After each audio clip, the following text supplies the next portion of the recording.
One of the most urgent priorities for the new High Commissioner for Human Rights will be to pick up this very strong report looking at what the UN now says may be crimes against humanity by the Chinese government targeting Uyghurs and others in Xinjiang.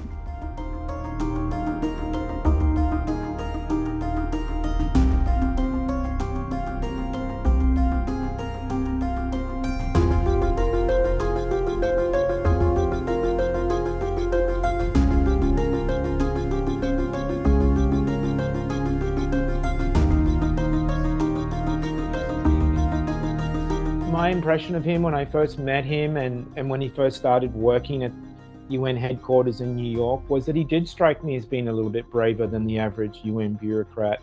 He wasn't just going to use, meaningless UN language, bureaucratic language, that he was focused in a very real way on protection issues and human rights issues. He's never done anything in my interactions with him that's given me the impression that he's afraid of talking to states or afraid of calling them out when necessary.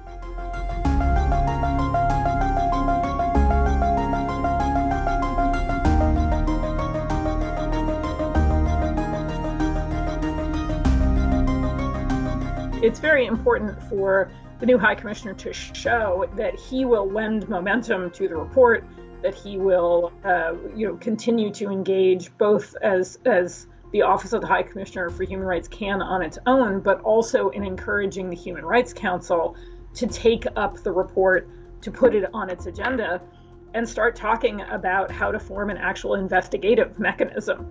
I would be delighted if the new High Commissioner first act were to do a press conference and a proper rollout of the report.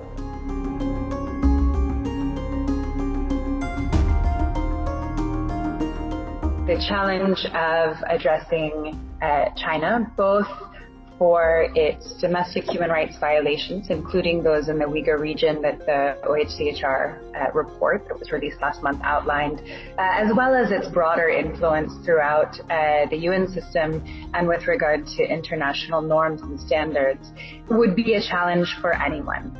It's very difficult in the world of the UN, which is so much about power and diplomacy, to take a strong moral line. But I certainly think the UN High Commissioner for Human Rights has to find a way of doing so.